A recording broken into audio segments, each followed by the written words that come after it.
咁話說以前我哋就學過一啲 quadratic equations in one unknown，中文就係一元二次方程，即係一啲可以表達成為 ax² 加 bx 加 c 等於0咁嘅 form 嘅 equation。咁而今次講嘅 quadratic inequality 就只不過係將個等號變晒做啲 inequality sign，即係一啲可以表達成為 ax² 加 bx 加 c 大過細過大過等於細過等於0嘅一啲 inequality。咁要 solve 呢啲 quadratic inequality 嘅方法主要有兩種啦，一種 graphical，一種 algebraic。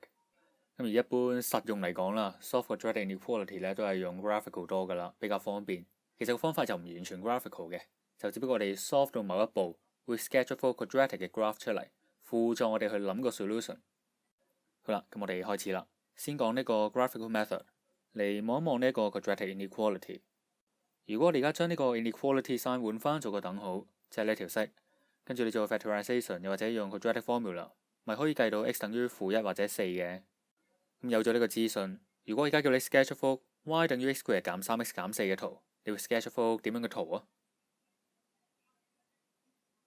應該大約係咁嘅樣噶嘛。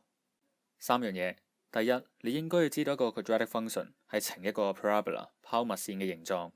第二，由於 x² 嘅 coefficient 係數係一個正數，所以就係個開口向上嘅 parabola。如果 x² 嘅 coefficient 係一個負數嘅話，就調翻轉啦，個 parabola 係咁嘅樣。第三，因為呢度 equation 咧，我哋計到 x 等於負1或者4，即係話呢一條 parabola 佢嘅 x-intercept x 節點就會係負1同埋4。如果你唔明白點解 x-intercept 會同呢度有關係嘅話，就翻轉頭諗下啦。x-intercept 嘅意思即係當 y 等於0嘅時候 x 嘅數值啊嘛，咁當 y 等於0咪即係呢一條 equation 咯。好啦，咁而家我哋有咗呢一幅圖，就可以好容易咁 solve 到呢一條 inequality。呢一條 inequality 講緊嘅咧就係要呢一條式大過0，而我哋而家又有呢一條式，又或者呢個 function 嘅一幅圖。咁於是我哋要判斷嘅咧就喺幅圖度有邊一啲嘅部分係令到呢一條式有正數嘅數值。換句話講，我哋就要判斷有邊啲部分係令到呢個 y 有正數嘅數值，因為 y 就係講緊個 function value 啊嘛。咁而好明顯啊，喺個 x 軸上面嘅 y 數值咧，全部都係正數嚟嘅。咁所以可以令到呢一條式大過0嘅部分咧，兩節。一節就喺呢度，另一節就喺呢度，因為佢哋都係喺條 x 軸嘅上面。好啦，咁而家我哋就揾到邊一啲部分係大過0。下一條問題就係 x 要等於啲乜嘢數值先至可以令到呢條式等於呢啲部分呢？咁就要睇翻啲 x-intercept x 節點啦。其實都好明顯啊，當 x 細過負1嘅時候，個 function 就係呢一部分；而當 x 大過4嘅時候，個 function 就係呢一部分。咁所以我哋要令到呢條 inequality 成立，就需要 x 細過負1，又或者 x 大過4，記住係 or 啊，唔係 and，因為呢兩邊係冇可能同時成立嘅。咁至於點解呢度係細過唔係細過等於，呢度又係大過唔係大過等於，個原因就因為上面只係一個大於符號啫，就唔係一個大過或等於嘅符號。咁所以如果你包埋或等於喺呢一度，咁頭先睇過啦，x 等於負1或者 x 等於4嘅時候，係會令到呢條式等於0嘅。咁但係等於0就同大過0互相矛盾啦。咁所以呢度如果冇一個或等於嘅符號呢，我哋下面嘅 solution 都唔可以有個或等於嘅符號喺度。咁但係記住條 inequality 有嘅話，個 solution 都要加翻啊。好啦，咁睇完大過0啦，細過0嘅話又點呢？我哋同樣都係用翻呢一幅圖，不過今次就變成睇下幅圖有邊啲部分係令到 y 有負數嘅數值，亦都即係睇下幅圖有邊一啲部分係一條 x 軸嘅下面啊。其實都好明顯啊，就係 u 字嘅呢個位嘛。咁跟住你就諗下 x 有啲乜嘢數值範圍先令到呢一條式喺黃色嘅呢個部分咯，就係要喺負1同4中間啊嘛。咁所以呢條 inequality 嘅 solution 就係 x 大過負1而又細過4。而同樣啦，如果一開始有個或等於喺度，咁呢下面嘅 solution 呢都要加翻個或等於嘅符號。係啦，成個 solve quadratic inequality 嘅框架就係咁簡單啫。先將佢當成係 equation 咁樣 solve 完之後 sketch 一幅 graph 出嚟，判斷一下啲大小於符號點樣同呢啲數組合，然後再寫翻個 solution 出嚟。另外，同 linear inequality 一樣，有啲 quadratic inequality 佢嘅 solution 係 all real values of x， 所有 x 嘅實數數值，又或者係 no solution 冇解嘅。就例如呢一條 x² 加 x 加9大過0。如果你嘗試去 solve 呢一條 x² 加 x 加9等於0嘅 equation，你發覺係 solve 唔到啊，no real solution。個原因就係因為個 discriminant 判別式係一個細過零嘅數。而家 discriminant 細過零 no real solution， 即係話幅圖係點嘅樣啊？咁就係一幅唔會穿過 x 軸，而且成幅圖都喺 x 軸上面嘅一個開口向上嘅 parabola 啊嘛。開口向上嘅原因都係嗰個啦，因為 x square 嘅 coefficient 係數係一個正數。咁但係你就可能問啦，咁點解我唔可以成幅圖喺下面呢？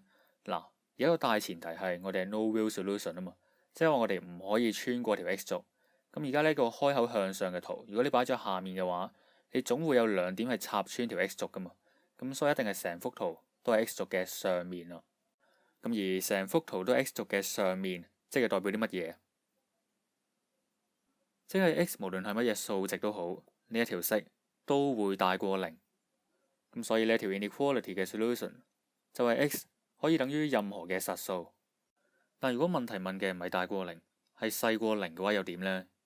我哋望翻幅圖，由於幅圖冇一部分喺條 x 軸嘅下面啊，即係我哋冇辦法揾到 x 嘅數值可以令到呢一條式細過零。咁所以呢一條 inequality 就會係 no solution 啦。咁我哋暫時睇嘅都係一啲 x square 嘅 coefficient 大過零嘅情況，細過零嘅話又點做呢？例如呢一條負 x square 加3x 加10細過零，咁我就強烈建議你逢親見到負嘅 coefficient 將佢轉翻做正先，因為唔到你唔認啦，你一定係處理正嘅 coefficient 叻過處理負嘅。咁但係點樣轉呢？就係兩邊乘負一。咁記住，你兩邊乘負數，所以上面嘅小於就要轉做大於，跟住左邊拆括弧，將啲正負調轉晒，右邊零乘負一繼續係零，所以就變成為 x square 減3x 減10大過零。咁去到呢一步，剩翻低你都識做啦，頭先嘅步驟嚟嘅啫。先 solve 咗條 equation，計到 x 等於-2或者5，跟住就畫幅圖啦。而家我哋要嘅係大過零，咁所以即係呢一 part 同埋呢一 part。你見到係-2嘅左邊，5嘅右邊，咁所以個 solution 就係 x 細過-2，又或者 x 大過5，咁就係咁簡單啫。咁但係你話唔得，我係都唔轉個負號啊，一定要睇呢一條。咁其實個做法都一樣嘅啫。首先都係 solve equation，solve 呢條負 x square 加3x 加10等於0，同樣都係會 solve到 x 等於-2或者5。跟住你又畫一幅圖啦，都係穿過-2同埋5，但係因為今次 x square 嘅 coefficient 係一個負數，所以就一個調翻轉嘅 parabola。然後我哋望翻條 inequality， 細過零啊嘛，細過零嘅部分就即係呢一度同埋呢一度，同樣都係-2嘅左邊，5嘅右邊，所以個 solution 同頭先一樣啦，都係 x 細過-2，又或者 x 大過5。不過都係頭先個建議啦，我都係勸你先將個負號轉翻做正號啦，我自己感覺容易處理啲嘅。好啦，咁成個 graphical method 嘅 idea 就係咁樣啦，應該都唔算太難啦。跟住就去到 algebraic， 咁成個 algebraic 嘅 idea 好簡單啫，就係呢個 table 講緊嘅嘢，兩嚿嘢或者兩個 factor A、B 乘埋一齊大過零嘅話，就即係一係兩個都大過零，又或者兩個都細過零。個原因就係因為正正得正，負負都得正啊嘛。咁所以啦，兩個乘埋一齊細過零嘅話，一係 A 大過零，B 細過零，又或者調翻轉，一係 A 細過零，B 大過零，正負得正，正負得負，同埋負正得負啊嘛。咁或者我用翻頭先上面做過嘅一個例子做一次俾你睇啦。x square 減3x 減4大過零，我哋將左邊 factorize 就可以變成為 x 加1乘 x 減4大過零。咁而家兩個 factor 乘埋一齊大過零，根據右邊呢個 table 就即係兩個 factor 都大過零，又或者兩個 factor 都細過零。咁於是我哋就有呢一 set 嘅 combined inequality， x 加1 x 減4都大過零，又或者 x 加1 x 減4都細過零。咁點樣 solve 呢啲 combined inequality 上條片都講咗啦，我唔再喺度詳細講。總之左邊就會計到 x 係大過4，右邊就係 x 細過-1，中間你再加翻個我啊，呢一個就係個 solution 啦。x 大過4或者 x 細過-1，同我哋頭先上面計到嘅一樣。咁如果你唔中意呢個方法嘅話，其實仲有一個方法嘅，個 idea 好類似嘅啫，就係用一個咁樣嘅 table。我哋頭先上面咪將呢一個 factorize 變成為 x 加1乘 x 減4嘅，咁於是一個 table 就分3個 row 啦，x 加1、x 減4同埋 x 加1乘 x 減4。咁我哋知道當 x 等於-1或者 x 等於4嘅時候，成嚿嘢咪等於0嘅。咁根據我哋頭先啲經驗，個關鍵其實就係點樣將啲大小於符號砌翻落-1同4度。咁於是我哋喺下面就 set 咗唔同嘅 range 啦，用-1同4做個 critical values，cut 咗唔同嘅範圍出嚟，細過-1等於-1，-1同4中間等於4，同埋大過4。之後我哋就望下呢兩個 factor 喺呢啲 range 上面會等於正數定負數。咁首先望下最左邊呢度啦，細過-1，例如-100咁啦，-100細過-1，你就將-100代翻落 x 加1 x 減4，咁好明顯一個負數啦，所以就擺個負號喺度，呢度都係一個負號。跟住由於負得正，所以你將 x 加1乘 x 減4，即係呢一嚿，就會等於一個正數。剩翻低嘅都係咁樣做，我做咗個 x 等於-1俾你睇啦。x 等於-1嘅時候，-1加1等於0，所以擺個0喺度。咁下面呢個-1減4，一個負數啦。最尾0乘一個負數都仲係等於0。剩翻低嘅都係咁樣做，好簡單啫，我慢慢做啦。最後呢，我哋要睇嘅就係呢一行啊，因為我哋而家睇嘅係 x 加1乘 x 減4大過0啊嘛。於是就望下最尾呢一行有邊一啲位置係一個正數，就係當 x 細過-1，又或者當 x 大過4嘅時候。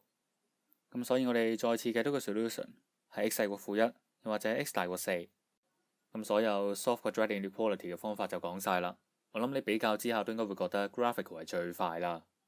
咁但係就唔代表 algebra 嘅呢兩個，即係頭先上面嗰個同埋 table 呢個方法係冇用喎。因為如果你 solve 嘅唔係 quadratic，係再高次數啲嘅，咁你就未必咁容易畫到幅 graph。咁喺呢個情況 table 呢個方法就好有用啦。好啦，跟住就係例子時間啦。第一題就係想你 solve 呢一條 inequality。咁其實呢啲題型嘅題目呢，我應該喺上一條片要講嘅，不過就留咗講啊，sorry。嗱，你見到而家就有兩個嘅 inequality sign 啦。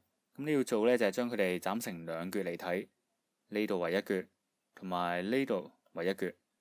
咁即係要 solve 呢條 inequality，就等同佢 solve 呢一 set 嘅 compound inequality。第一條綠色框住嘅呢度，下面呢一條就係藍色框住嘅呢度。記住佢哋要係一個 and 和嘅關係啊，因為我哋需要兩邊同時成立嘅。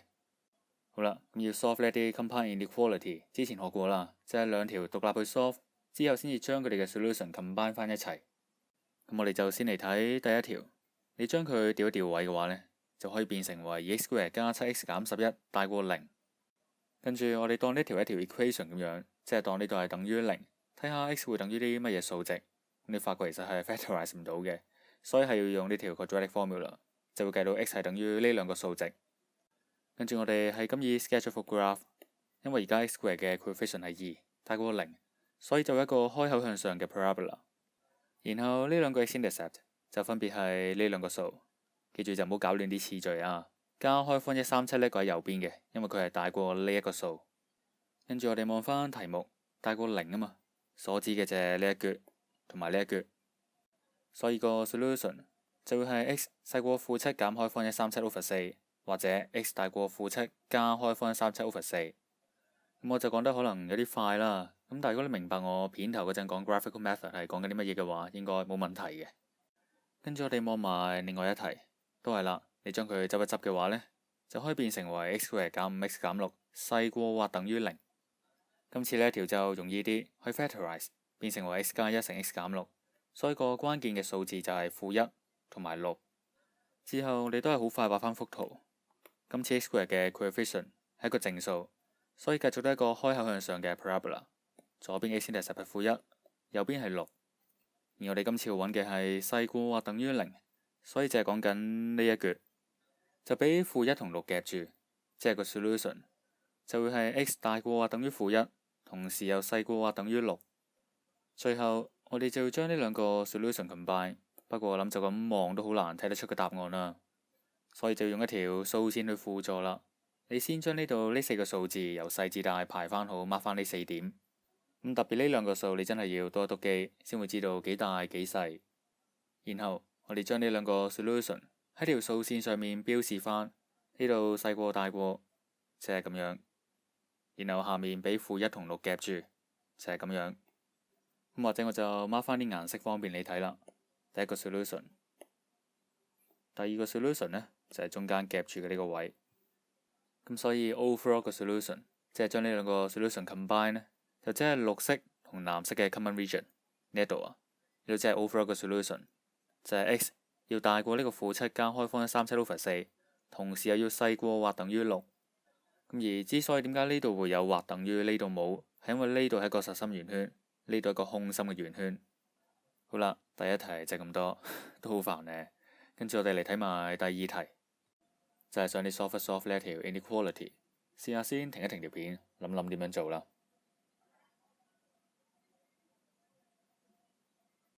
開始啦。咁應該望到呢度有一個 x² 加1嘅二次方，呢度又有 x² 加1。咁所以我哋可以用翻 solve equation 嗰個技巧啊，就 let y 等於 x² 加1，上面呢條式就會變成為 y² 細過或等於3y 減2。跟住我哋將啲嘢抌晒去左手邊，就變成為 y² 減3y 加2細過或等於0。呢一條式好容易 factorize 嘅啫，就等於 y 減1乘 y 減2。然後你都係用 graphical method 揾翻個 range 出嚟，咁但我唔再做一次啦。你應該會計到 y 係喺1同2中間嘅。咁之後 y 其實係等於 x² 加1啊嘛，咁所以我哋計到嘅呢個 range 其實就即係代表 x² 加1喺1同2中間。我哋再將呢度呢3個數都減1，就會變成為 x² 夾咗喺0同1之間。跟住你諗下，一個數嘅二次方喺任何情況底下都一定唔會細過0啊嘛，即係一定係大過或等於0啊嘛。咁所以左邊呢一條嘅 inequality 其實係多餘嘅，因為一定係成立。剩翻低右邊呢條 inequality， 如果你可以一諗就諗到 x 係俾負1同1夾住呢個 solution 係最好啦。但如果我諗唔到都唔緊要嘅，一步一步做啦。我哋先將呢個1調嚟左手邊，變成為 x² 減1細過或等於0。跟住左手邊呢度用 identity 做一做啲 factorization， 就變成為 x 加1乘 x 減1。嚟到呢一步，你用翻 graphical 嗰個方法，就好容易會計到 x 係俾負1同1夾住噶啦。咁而呢一個就係呢條 inequality 嘅 solution。係啦，例子就講完啦。今次我就講到嚟呢度先。